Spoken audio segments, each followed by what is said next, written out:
বিশ্বনবী তাই বললেন, ওয়াল হায়াউ শুবাতুম মিনাল ঈমান। এই তিনটে জিনিস বললেন বিশ্বনবী সাল্লাল্লাহু আলাইহি ওয়াসাল্লাম। এক নম্বর কি বলেছেন?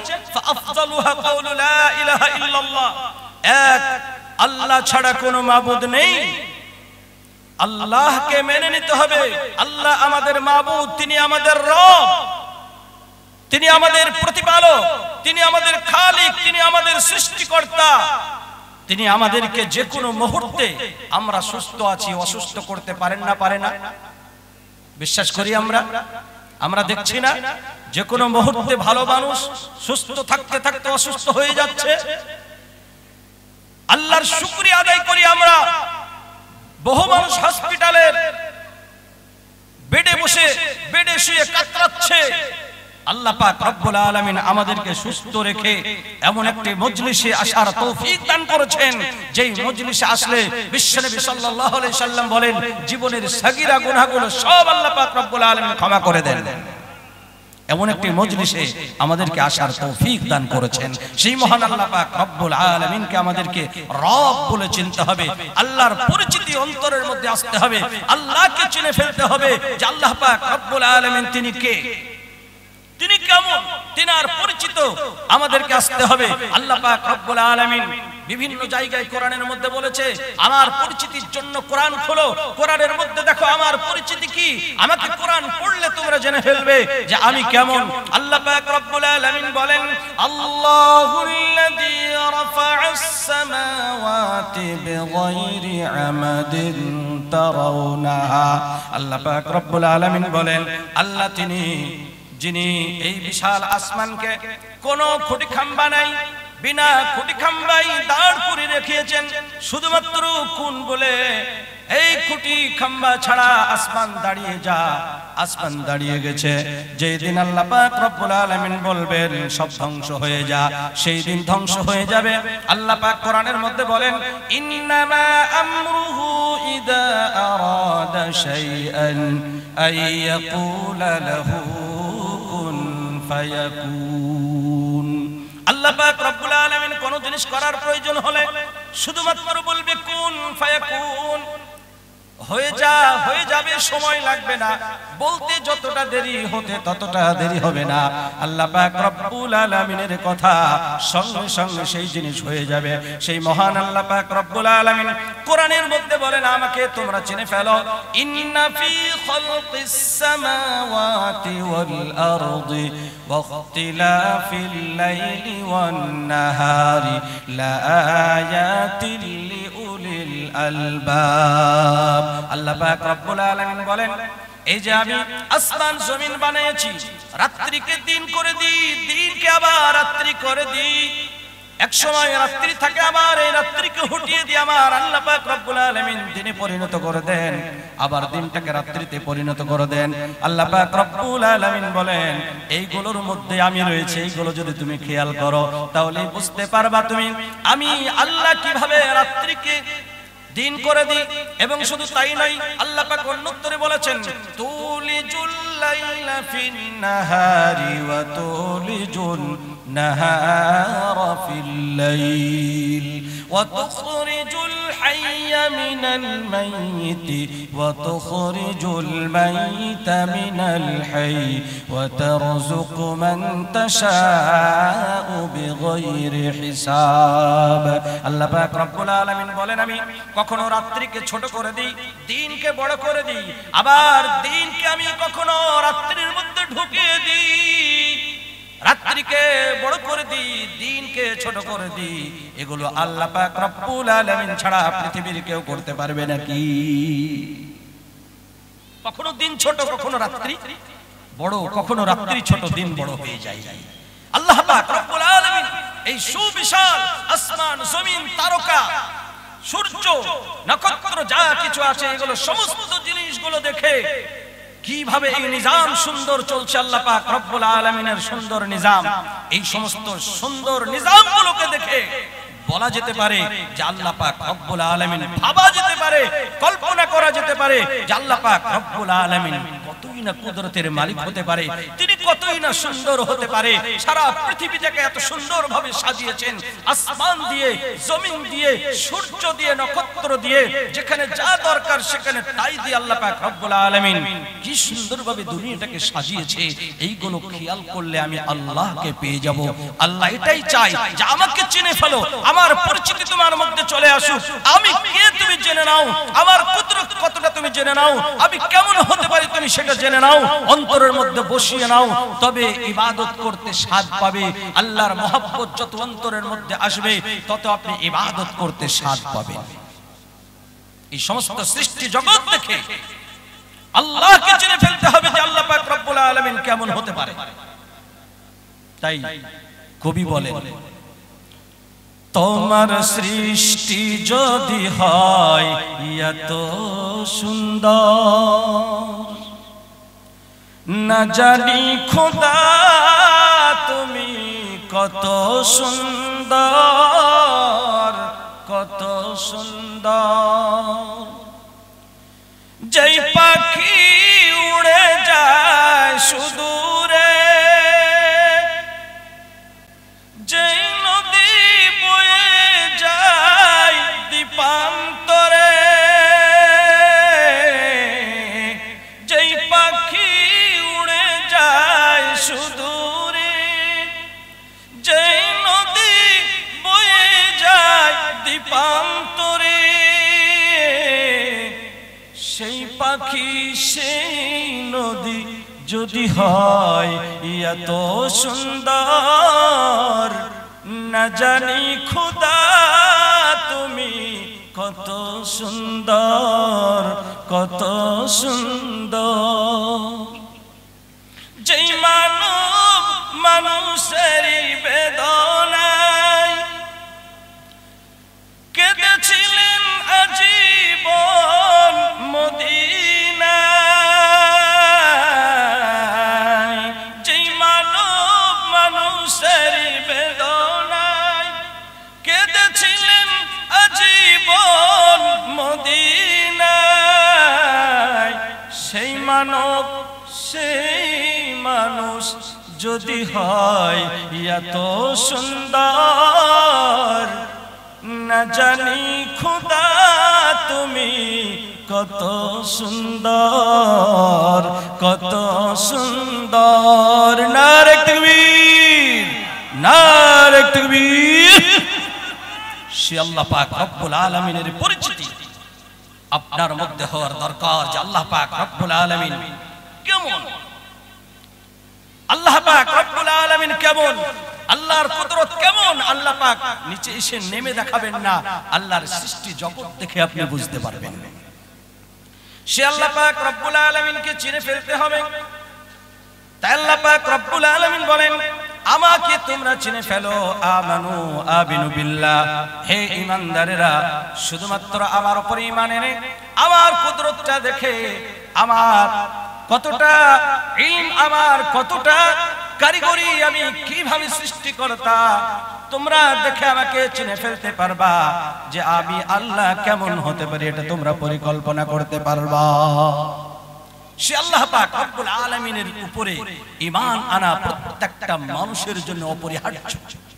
তাই বিশ্বনবী বললেন, ফাআফযালুহা কাউলু লা ইলাহা ইল্লাল্লাহ, লা ইলাহা ইল্লাল্লাহ।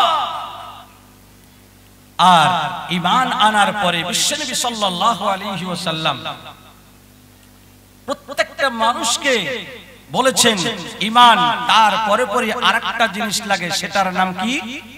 আমল। সেটার নাম কি? আমল। আল্লাহ পাক রব্বুল আলামিন বলেন, ওয়া কাদা রাব্বুকা আল্লা তা'বুদু ইল্লা ইয়্যা ওয়া বিল ওয়ালিদাইনি ইহসানা।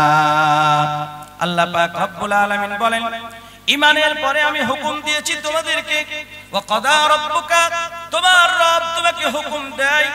রব বলে আল্লাহ রব্বুল আলামিনকে মানতে হবে। যিনি রব বলে মেনে নেবেন আল্লাহ পাক রব্বুল আলামিন, কিয়ামতের ময়দানে তো আল্লাহ পাক রব্বুল আলামিনের সাথে থাকবেন। কবরে গিয়েও আপনি জবাব দিতে পারবেন, কেননা কবরে জিজ্ঞাসা করা হবে মান রব্বুকা, তোমার রবকে জিজ্ঞাসা করা হবে না, হবে না? যদি আমি দুনিয়ার মুখে রবকে চিনলাম না, বলা যাবে না, মুখস্থ করে সেখানে জবাব দেওয়া হয় না। কত কঠিন সেই জায়গা হবে কবরে। কোন দিকে কোনো সাহায্যকারী থাকবে না। জিজ্ঞাসা করা হবে তোমার রবকে। যদি আপনি রবের যদি দুনিয়ার বুকে ইবাদত করে থাকেন, রবকে যদি আপনি মেনে থাকেন, ওই কবরের মধ্যে আল্লাহ পাক রব্বুল আলামিন আপনার সহযোগিতা করবেন। আল্লাহ পাক রব্বুল আলামিন আপনাকে বলিয়ে নেবেন। ওই কবরটা বড় কঠিন জায়গা, কবর বড় কঠিন জায়গা। কবরে প্রশ্ন হবে, মান রব্বুকা, তোমার রবকে, তোমার দ্বীন কি ছিল, তোমার নবী কে ছিল। এই পরিচিতিগুলো যদি আমার মধ্যে আপনার মধ্যে না থাকে, তাহলে কবরে গিয়ে ফেসে যাব। হযরত উসমান গনি রাদিয়াল্লাহু তাআলা আনহু বলতেন, কবর হচ্ছে সবথেকে বড় কঠিন জায়গা। কেননা এই মরার পরে প্রথম স্টেশন হচ্ছে কবর। কবরে গিয়ে যদি আমি জবাবগুলো দিতে পারি, তাহলে সব জায়গায় বেঁচে যাব। আল্লাহ পাক রব্বুল আলামিন ফেরেশতাদের বলবেন, আফরিশুহু মিনাল জান্নাহ। হে ফেরেশতারা, এই ব্যক্তি তিনটি প্রশ্নের উত্তর দিয়ে দিয়েছে। রব বলে আমাকে মেনেছে, আমার ইবাদত করেছে বলে সে বলতে পেরেছে। আফরিশুহু মিনাল জান্নাহ, জান্নাতি বিছানা তুমি বিছায়া দাও। আলবিসুহু মিনাল জান্নাহ, তার বিছানা তুমি বিছিয়ে দিলে জান্নাতি, লিবাসও পরিয়ে দাও জান্নাতি। আল্লাহ পাক রব্বুল আলামিন বলবেন, ওয়াফতাহু লাহু মিন বাবিল জান্নাহ, ওর জান্নাতের দরজা একটা ওর কবরের সঙ্গে সেটিং করে দাও। জান্নাতের দরজা কবরের সঙ্গে সেটিং করে দাও। আল্লাহু আকবার, বড় কঠিন জায়গা। আল্লাহ রব্বুল আলামিনের পরিচিতি অন্তরের মধ্যে আসলে আল্লাহ পাক রব্বুল আলামিন আপনি যাকে ভালোবাসবেন, আপনি যাকে মনে প্রাণ দিয়ে ভালোবাসেন, তার যদি কেউ কুচ্ছা গাহে, তার যদি কেউ গীবত করে, তার যদি কেউ উল্টোপাল্টা বলে বা তাকে যদি গালিগালাজ করে, আপনার কি সহ্য হবে? সহ্য হবে না কখনো। আল্লাহ পাক রব্বুল আলামিনকে মানুষ কত গালিগালাজ করে, কত রকমের কথা বলে। আপনি আমি যদি আমার ঈমান যদি পরিচিত যদি থাকতো, আল্লাহর পরিচিতি থাকলে আপনার গায়ের আগুন জ্বলবে যে এমন ধরনের কথা বলছে, রক্ত টকবক করে ফুটবে। তার একটা দৃষ্টান্ত হযরত আবু বকর সিদ্দিক রাদিয়াল্লাহু তাআলা আনহু। হযরত আবু বকর, বিশ্বনবী বলেছেন, সারা পৃথিবীর বুকে যত উম্মত আসবে, সমস্ত উম্মতের মধ্যে সবথেকে বড় দয়ালু আমার হযরত আবু বকর। আল্লাহর নবী বলেছেন, আরহামু উম্মতি বি উম্মতি আবু বকর ওয়া আশাদুহুম ফি আমরিল্লাহি উমর ওয়া আসদাকুহুম হায়াআন উসমান ওয়া আকদাহুম আলী রিদওয়ানুল্লাহি আলাইহিম আজমাইন। এই হাদিসটা আবার সবার মুখস্থ আছে, ভুল পড়লে আবার ধরে ফেলবে। যারা জুমা পড়ে, বিশেষ করে জুমার দিনে ইমাম সাহেব দ্বিতীয় খুতবাতে প্রায় পড়ে এটা। এক মাসের মধ্যে চারটে জুমাতে না হলে তিনটাতেই পড়ে এটা। আরহাম উম্মতি বি উম্মতি আবু বকর ওয়া আশাদুহুম ফি আমরিল্লাহি উমর ওয়া আসদাকুহুম হায়াআন উসমান ওয়া আকদাহুম আলী। এই হাদিসটি পড়ে অনেকের মুখস্থ, মুখে মুখস্থ নাই। কোথায় মুখস্থ আছে? কোথায় মুখস্থ আছে? কানে। কেন? যদি আমি ভুল পড়ি তাহলে বলবো, ইমাম সাহেব তো ঠিক বললো না, একটু উল্টো পাল্টা লাগছে। বলে তুমি বলো দিনি, বলে ওটা বলতে পারবো না, কিন্তু একটু উল্টো পাল্টা লাগছে আর কি। কারণ এটা কানে মুখস্থ আছে আর মুখে মুখস্থ নাই, ধরে ফেলবে। তো বিশ্বনবী সাল্লাল্লাহু আলাইহি সাল্লাম বলেছেন, আরহামু উম্মতি বি উম্মতি আবু বকর।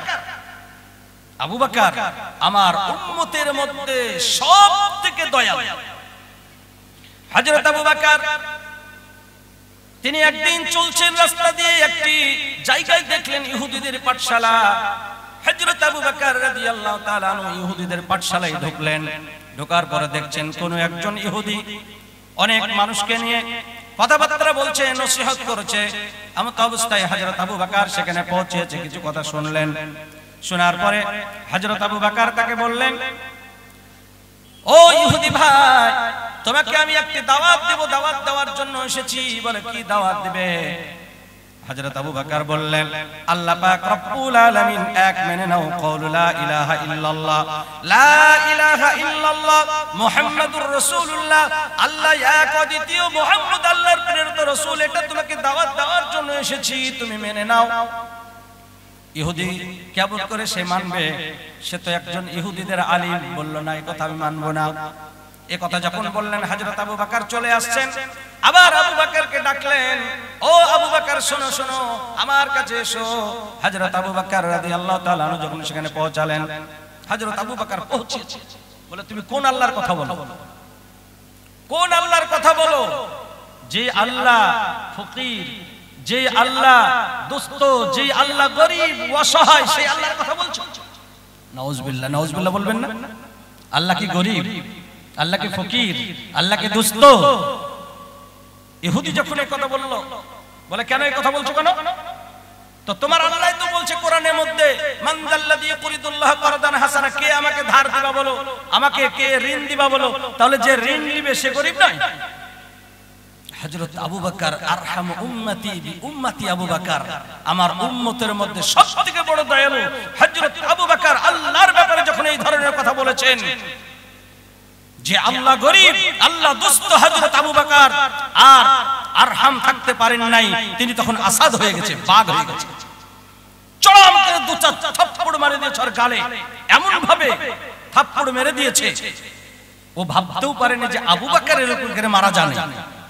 কেননা হযরত আবু বকর তো কি অনেক নরম, অনেক নরম। বিশ্বনবী বলেছেন আরহামু, সবথেকে বেশি দয়ালু উম্মতের মধ্যে। যখন এইভাবে মেরে দিয়েছে, ও তখন ভাবছে যে এইভাবে মারলো আমাকে আবু বকর, এই অভিযোগ কার কাছে দেব? মুহাম্মদের পরেই তো স্থান আবু বকরের, আর উমরের কাছে তো যাওয়াই যাবে না। উমরের কাছে যাওয়া যাবে, কারণ উমরের কি ছিল? হযরত উমরের হক পথে, ওনার হক পথের আবার এমন লোক, তিনি একজন আল্লাহ রাসূলের কাছ থেকে ফয়সালা করে নিয়ে এসেছে এক মুনাফিক। ঘটনা আপনারা জানেন, সংক্ষেপে বলবো, আমি বোঝাতে চাইছি যে তার কাছে আল্লাহ রাসূলের কাছে ফয়সালা করে এসেছে। সে মুনাফিক আর ইহুদিদের মধ্যে একটা জমিন জায়গা নিয়ে ঝামেলা। তো মুনাফিক ভেবেছিল যে ইহুদিদের কথা শুনলেই হয়তো আল্লাহ রাসূল সাল্লাল্লাহু আলাইহি সাল্লাম আমার পক্ষে ফয়সালা করবেন। মুনাফিক এটা ভেবেছিল, কিন্তু আল্লাহ রাসূল তো সঠিক ফয়সালা করবেন, তিনি ইহুদির পক্ষে ফয়সালা করে দিয়েছে। তো ও ভেবেছে যে এক কাজ করি, উমরের কাছে যাই, তাহলে হয়তো ফয়সালা সঠিকভাবে করবে। কেননা ও এই ইহুদির কথা শুনলেই তেলে আগুনে জ্বলবে, অতএব ওর কাছে যায়। ওর কাছে গিয়েছে, বলে কি খবর? তো এই খবর। বলে আমার কাছে এসেছো কেন? রাসূলের কাছে যাও। বলেছে ওনার কাছে তো গিয়েছিলাম, কিন্তু ফয়সালাই করেছে। বলে আচ্ছা, ওনার কাছে গিয়েছিলে, ফয়সালাই করেছে? তো ঠিক আছে, দাঁড়াও এক মিনিট। ও ঘরে গেছে, ঘরে গিয়ে বলছে রাসূলুল্লাহ সাল্লাল্লাহু আলাইহি সাল্লামকে যারা ফয়সালা, তিনার ফয়সালাকে মানে না, আর মুসলমান হয়ে সমাজের মধ্যে থাকবে অথচ রাসূলকে মানবে না, তার ফয়সালা করবে তলোয়ার। হযরত ওমর এসে একদম চাষ করে তার কল্লাটাই উড়িয়ে দিলেন। তো হযরত ওমর হচ্ছে একটু হক পথের রাগীল মানুষ। ইহুদি ভাবছে যে উমরের কাছে তো যাওয়া যাবে না, কেননা হযরত ওমর ওই ধরনেরই, পেশাব ছেড়ে ফেলেছে মসজিদে। হযরত ওমর বলছে ইয়া রাসূলুল্লাহ, একটু বলুন না ওকে, দেখ সাইজ করছে। আচ্ছা, মা বোনেরা পিছনে জায়গা হচ্ছে না, মা বোনেদের পিছনে জায়গা হচ্ছে না, আপনারা একটু সামনে সামনে এগিয়ে আসলে ভালো হয়। যেনারা পিছনে দাঁড়িয়ে আছে ওনারা হয়তো জায়গা পাচ্ছেন না, আপনাদেরকে একটু রিকোয়েস্ট করে বলছি, যেনাদের জায়গা সামনে খালি আছে আপনারা সামনের দিকে একটু চলে আসবেন। তো হযরত ওমর ফারুক রাদিয়াল্লাহু তাআলা এই ধরনের পেশাব করেছেন, বলছে ইয়া রাসূলুল্লাহ একটু দেন, ওকে সাইজ করছি আমি। হাত করেছে, বলে না না ওমর ওটা করো না, দাঁড়াও দাঁড়াও দাঁড়াও, একটা কাজ করছি আমি, পেশাবটা করতে দাও ভালো করে, পেশাবটা ভালোভাবে ফিরে নে, মাঝখানে বন্ধ করবা, সে শারীরিক কষ্ট পাবে। পেশাবটা মাঝখানে বন্ধ করা ঠিক নয়। যদিও আমরা দেখি অনেক ভাই, যুবক ভাইয়েরা আমরা দেখি অনেক সময় ট্রেন থেকে নেমে পেশাব করতে শুরু করে দিয়েছে, কল কল কল করে পেশাব বেরোচ্ছে, ট্রেন ছেড়ে দিয়েছে, বন্ধ করে দেবে। ওতে শারীরিক বিশাল বড় ক্ষতি। ওইভাবে পেশাব কখনো করবেন না। তো বিশ্বনবী সাল্লাল্লাহু আলাইহি সাল্লাম বলেন না করো না। লাস্টে ওকে বুঝালেন, বেচারা লাস্ট পর্যন্ত ঈমানি কবুল করলেন। তো যাই হোক, আমি বলতে চাইছিলাম যে হযরত ওমরের একটু রাগ বেশি ছিল হক পথে, ভুল পথে নয়। তো হযরত ওমরের কাছে যাব কি করে? হযরত ওমর রাদিয়াল্লাহু তাআলা আনহু, আল্লাহু আকবার, বিশ্বনবী একদিন শোনাচ্ছেন, হাদিস শোনাচ্ছেন সাহাবাদেরকে। হযরত ওমর বলছে, ওমরও আছেন, কবরের কথা শোনাচ্ছেন। বলছে ওমর গো, কবরে তিনটি প্রশ্ন হবে, কি কঠিন প্রশ্ন হবে, সেই তিনটি প্রশ্নের জবাব দেওয়া বড় কঠিন হয়ে যাবে। বলে কেন? বলে জিজ্ঞাসা করবে তোমার রব কে ছিল, তোমার নবী কে ছিল, দিন বিশ্বনবী বলছেন তারপরে কিছুক্ষণ পরে যে সবাই নারা লাগাও আর সবাই হযরত উমরের জন্য মোবারকবাদ দাও। জিবরিল আমিন এক্ষুনি আমাকে একটি খবর দিয়ে গেলেন। বলে কি খবর দিয়ে গেলেন? বিশ্বনবী বলছেন জিবরিল আমিন এসে বলেছেন, মানে আল্লাহ পাঠিয়ে দিয়েছেন বলে, আল্লাহ পাক বলে পাঠিয়ে দিয়েছেন। জিবরিল আমিন এসে বললেন যে হযরত উমরের ব্যাপারে ইয়া রাসূলুল্লাহ আপনি বলছেন উমরের ব্যাপারে কবরে কি ঘটবে আপনি জানেন? আল্লাহু আকবার, আল্লাহু আকবার। উমরের ব্যাপারে এই ঘটবে যে হযরত উমরকে জিজ্ঞাসা করবে দুই মুনকার নাকির ফেরেশতা উঠাবে, এসে কম বিসমিল্লাহ উঠো, উঠাবে দিয়ে বলা হবে মান রব্বুকা, তোমার রব কে? আল্লাহ বলে পাঠিয়েছেন জিবরিল আমিনকে দিয়ে। আল্লাহ রাসূল শোনাচ্ছেন যখন উমরকে জিজ্ঞাসা করবে মান রব্বুকা, হযরত উমর বলবেন আল্লাহ রব্বি মান রব্বুকুমা, আমার রব তো আল্লাহ, তোমাদের রবকে তাড়াতাড়ি বলে ফেলো।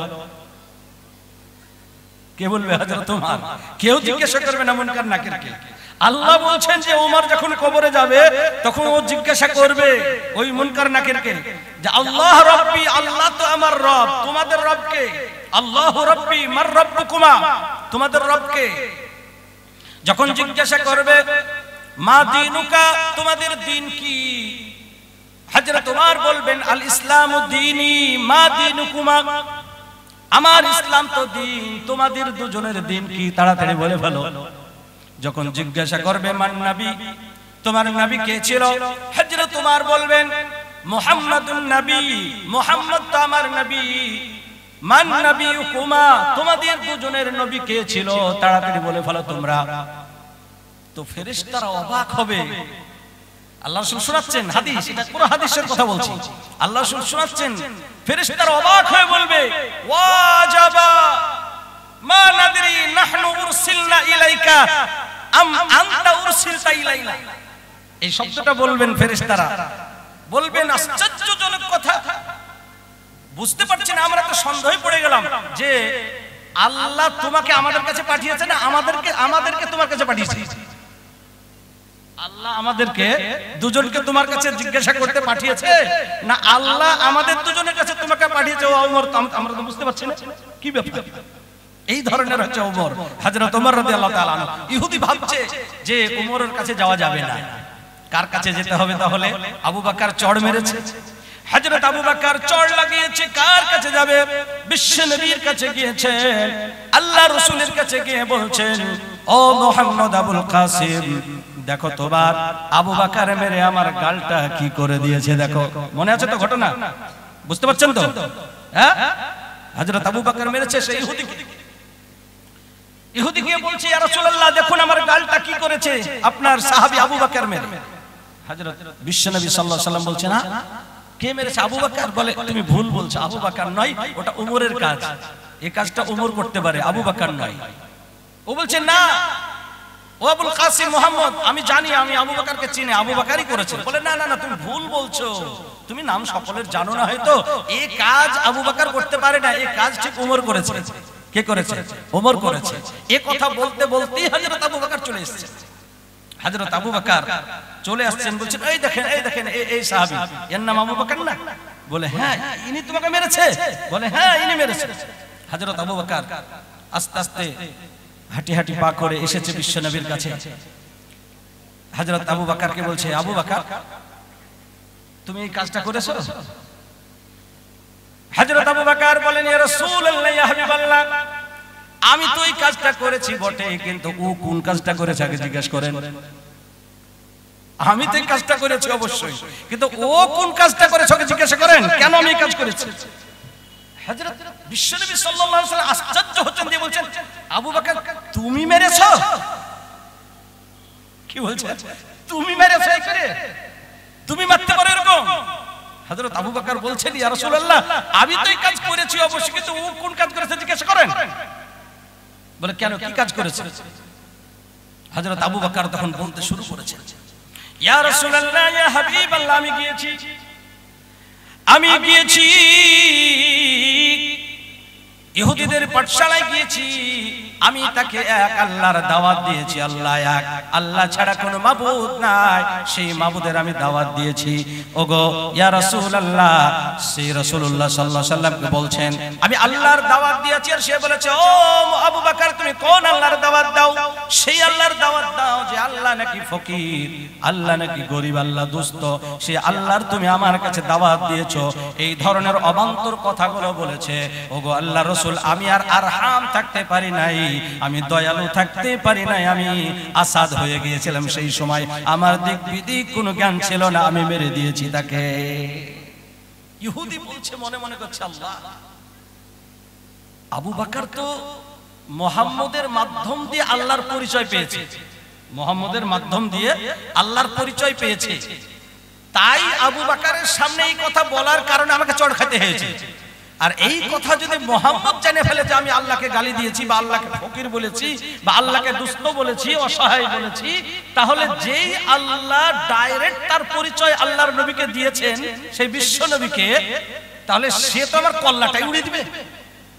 ও তখন মনে মনে ভাবে যাহাই তাই হবে, মিথ্যা কথা বলেই ফেলবো আজকে। বলছে আল্লাহর কসম করে বলছি, খোদার কসম করে বলছি, আমি কথা বলিনি, এ কথা আমি বলিনি, মিথ্যা কথা বলছে আবু বকর। হযরত আবু বকর বলছেন, ইয়া রাসূলুল্লাহ, ইয়া হাবিবাল্লাহ, আমার কাছে কোনো সাক্ষী নাই, কিন্তু 100 বার বলছি, কথা বলেছে। ইহুদি বলছে না, বলেনি, আমি কখনো কথা বলিনি। আর আবু বকর বলছে বলেছে। সাক্ষী কোথায়? সাক্ষী তো নাই। হযরত আবু বকরের চোখে পানি, হযরত আবু বকরের চোখে 2 ফোঁটা পানি না পড়তে পড়তে হযরত জিবরিল আমিন তড়ি ঘুরি করে চলে আসলেন আল্লাহ রাসূলের কাছে। আল্লাহ রাসূলের কানে কানে একটি আয়াত নাজিল করে দিয়ে বললেন, লাকাদ সামিআল্লাহু কাওলাল্লাযীনা ক্বালু ইন্নাল্লাহা ফাকীর।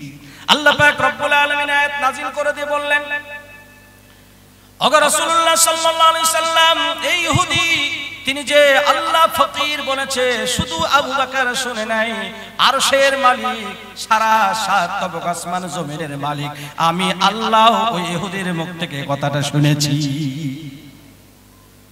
আমিও শুনেছি কথা। আর কোন আল্লাহ রাসূলের সন্দেহ থাকলো? কোনো সন্দেহ থাকলো না। সুতরাং আল্লাহর অস্তিত্ব, আল্লাহর পরিচিত যদি অন্তরের মধ্যে চলে আসে, আল্লাহর অস্তিত্ব, আল্লাহর পরিচিতি যদি আপনার আমার অন্তরের মধ্যে চলে আসে, তাহলে আর ঠিক থাকা যাবে না।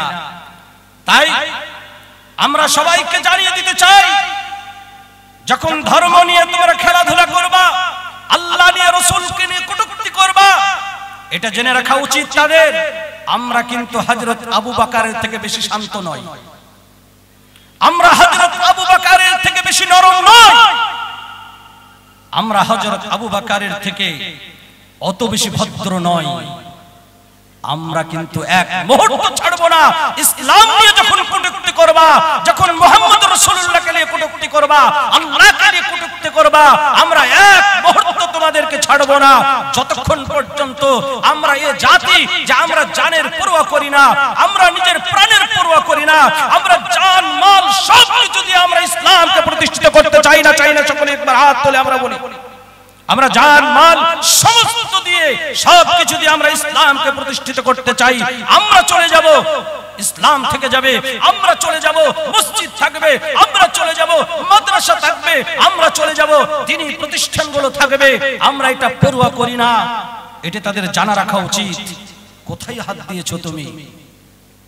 আজ আপনারা সকলেই জানেন, আজ আমাদের সকলের অবগত আছে, আমরা আমাদের ওয়াকফ সম্পত্তি নিয়ে যেইভাবে আজকে কেন্দ্রে যেইভাবে ওয়াকফ সম্পত্তিকে নিয়ে ফয়সালা করেছেন, বিল পাস করেছেন, আমরা मरते दम तक नहीं छोड़ेंगे, या तो हमारा वक़्फ़ संपत्ति लौट कर आएगा या हम चले जाएंगे, दोनों में से कोई एक होगा।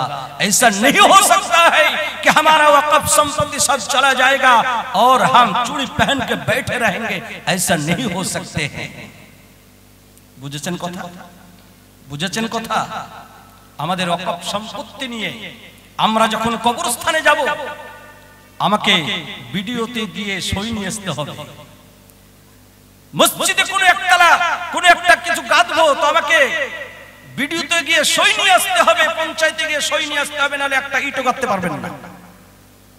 এটাকে আমরা সহ্য করব? আমাদের জমিনে আমরা কিছু করব আর সেটা আবার অন্যের সই লাগবে?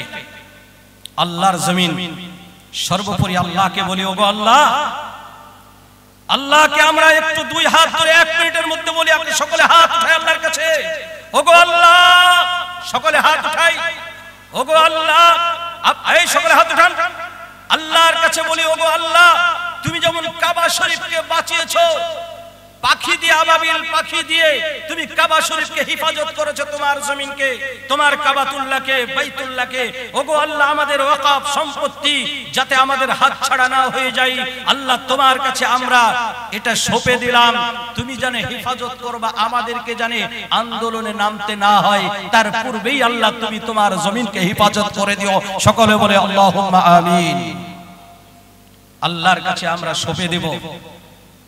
পরবর্তীতে আমরাও দ্বীনকে নিয়ে এইভাবে ছিনিমিনি খেলতে আমরা কখনোই দেব না।